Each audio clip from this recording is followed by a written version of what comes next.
Okay, so my name is Scott Hooper, and this is my 72 K5 Blazer. It is a two-wheel drive on a no-limit chassis, which is not how the build started originally. I bought this truck about 23 years ago out of Green Bay, Wisconsin. My dad was actually on a trip looking for another car, and he had one spot open on a trailer, and a young guy was putting a for sale sign on this on the side of the road. We pulled over, started talking with him, and it was his grandfather's that just recently passed, and he was getting ready to go off to college, and he needed a little commuter car. So we actually bought it right there on the spot from him, and he wasn't asking enough money, so we actually gave him a couple thousand more than he was asking to help him out kind of on his endeavors. Took it home. The paint on this is mostly original, but because it came out of Green Bay, Wisconsin, the frame and underneath the quarter panels were just rotten. But I'm an original paint guy, and I wanted to save it as much as I could. But originally we were just gonna rebuild it on the four-wheel drive chassis, just put a good, small block in it and just have a nice carpet cruiser. But that morphed into meeting the guys at Provost and seeing some of the work they did. And it went from that to a two-wheel drive project, which when I was a kid, there was the vehicle that I grew up with was a 73 two-wheel drive K5 Blazer, and I've always wanted another one, and hence that's where we are now. So originally when I took it to Provost, we were just gonna do an LS3. It was a GM crate, or actually no, it was a Blueprint 530 horse little LS3, and that went from talking to the guys over at Wegner because I really wanted to go Supercharged instead. And the guys over at Wegner started talking to them, and then they built this with the 3-liter supercharger on it transmission, which is the 4L85E performance through Gearstar. Those guys were amazing as well, and that's what we have today. The engine makes well over 1100 horsepower. It's plenty for a street cruiser. Whoa. Like right there, it was trying to break loose. I've been around cars pretty much all my life. My grandfather owned a machine shop, a diesel machine shop, but they played around with race cars and drag boats and stuff when I was a kid. And I think my grandfather just got tired of me always asking questions. So about the time I was 11 years old, he told me to go out and get a small block 283 and rip it apart and put it all back together and get it running all by myself. So I built my first engine when I was 11, and it ran for almost 40 seconds. And so you're gonna say 40 years? No, about 40 seconds. And that was the beginning of that. And then when I was about 14, I bought a 69 Chevelle, no engine, no transmission, started building that, and then I was hooked. But the biggest thing about this is trying to save the original paint that's on this. The guys at Provost, the fabrication work they do is just unbelievable. They took the cancer that was underneath the original trim and just cut it out of there. They got the paint to match and blended it all in. That's another thing too. So the bumpers, the mirrors, the emblems, everything is all original. And that was kind of my whole thought process for the build, is to keep it, as original exterior as possible. I've always been into stereos. Growing up as a kid in the 80s, everybody had really loud bass stereos with no highs and a whole bunch of distortion. I've always been into, stereos, but I've never had anything that's actually where everything is designed to run from everything else. Every aspect of the stereo is correct. It's just the sound quality is amazing. Having a whole bunch of really old school hot rods, I've never really had an air conditioning system that's worked before. I've never, had overdrive, and This has the lockout torque converter with the overdrive, and it just cruises right down the freeway. Actually gets pretty decent gas mileage too. If decent is about 8, I think. It's next to impossible to not, mess with the throttle in this thing. Provos from the very beginning were just awesome. All my changes I did to the vehicle, when I first took it to them, the idea was they were going to put in a gas tank, fuel lines, and brake lines. So the original bill, I think, for what I was gonna have done was about $4,000. And you can add a couple of zeros to that now, but they were great. I was in communication with Aaron, which is their shop manager over there, practically daily.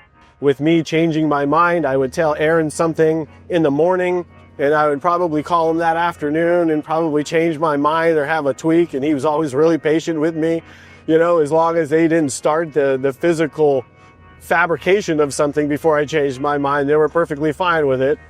The interior has had probably 4 different redesigns. The roll cage probably has 5. The console is a whole conversation in itself. That's probably 2 or 3 or 4 months of talking and designing, and all the guys over there were just amazing with that. Rick, the interior guy, amazing. So one of the biggest things is, once we decided we wanted to go with a 2-wheel drive chassis through No Limit, I really wanted to get good sized tires in the back. I wanted to get 335 or 345s back there, but we had to do a tub in the back. But the problem with that is, with the K5 Blazer, that means that the back seat suffers. Having 3 kids, we didn't want to do the full tub on that, so they did in increments, and I believe they cut it down from a 4-inch tub to a 2.5-inch tub, I believe, something like that. And then we cut the back seat down. The seats are all through Snowden. We cut the back seat down just a nick, just so we can get the 345s in the back, but almost have a full-size seat and get 3 kids across the back. I also wanted to have a roll cage bar in it with shoulder harnesses. And the idea is, this back bar right here is removable. You can remove the whole thing. That was another thing that the guys at Provos completely came up with themselves. I told them what I wanted. They came up with this idea, and it works terrific. It doesn't rattle. It sits in there really nice. It's out of the way. It has a pin you can remove, so if you want to get somebody back there that's not a little kid and doesn't want to crawl over the top of it, you just pull a pin and drop it, and they can just walk, semi-walk right in the back. Oh yeah, it's amazing. The kids love it. We take it for cruises, and doesn't matter if it's hot or cold, or like I said, I've never had a classic vehicle where you could just take it anytime you want to take it. All my vehicles either run hot, or they're not really meant for street driving. They're too loud. We got a lot of fans going on in this thing. I don't know if you can tell, but there's fans everywhere. There's an oil cooler fan, transmission cooler fan, obviously the radiator fans. So on hot days, there's a lot of fans going on. Whoa, it was just starting to break loose right there. I wanted a lot of usable, driver-friendly horsepower. That's why I decided to go with a Supercharged LS, and it does not disappoint. Oh gosh, yeah. If I wasn't talking to Provost, I was studying and looking at stuff on the internet and going to shows. Like I said, almost every part of this build was me changing my mind at least probably 3 times. Something as simple as the dash pad. Originally we were gonna keep all the original interior in here, but it was too crusty. My favorite part of the build was when the No Limit chassis got in, and I got to go down and see that thing get take out of the crate. That was amazing. I've always wanted to build a car from the ground up, 100%. Every nut, every bolt, every terminal is absolute perfection. And I know that with my skill and my time restraints, I would never be able to complete it. I could start it, and we would still be talking about the chassis if I didn't take it to Provost right now. It drives great. It is set up for handling. It rides a little bit on the stiff side, but I like it. I like the way it handles. There's no body roll at all. The brakes feel terrific. Everything just feels terrific. We had to set the suspension a little tighter than we originally wanted because we don't have any room going over the back axle. We have it as low as it can go with having what's called the standard rail chassis. So again, we didn't want to cut up the back of the Blazer. We wanted the seat to be in the same position. We wanted the floor to be in the same position. So this is as low as we could go with the standard rail chassis. The biggest thing is just getting the vehicle down there, let your creative juices flow with theirs, because a lot of things that you might not know are possible, they can steer you towards. There was a lot of things that I was very surprised. There was just a lot of small things that I didn't know were even a possibility, or even that I wanted that. So the day that we test fit the body before we fix the dents or the rust repair anything, we just test fit the body onto the No Limit chassis. And just seeing it for just a brief moment, I knew this was going to be my dream build.